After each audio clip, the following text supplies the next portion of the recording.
হলো সোনা? কোথায় লাগলো?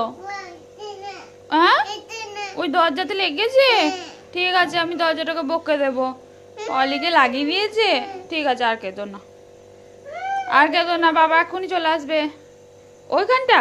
ও বাবা, বেশ বেশ, আর মারতে হবে না, লেগে যাবে হাতে। ঠিক আছে ঠিক আছে, ছেড়ে দাও বাবু, ছেড়ে দাও। এ দেখো বাবা আসবে। অলি, শোনো শোনো, এখানে শোনো। অলি, বাবা কি আনবে বলো তো তোমার জন্য? হ্যাঁ, চাউমিন? চাউমিন বলেছো তুমি বাবাকে আনতে? আর কি আনবে?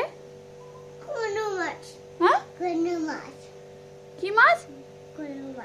সেটা কি? কি যে বলিস, আমি কিছুই বুঝতে পারি না। হ্যাঁ, আমি তো বুঝতেই পারছি না কি বলছো। হ্যাঁ,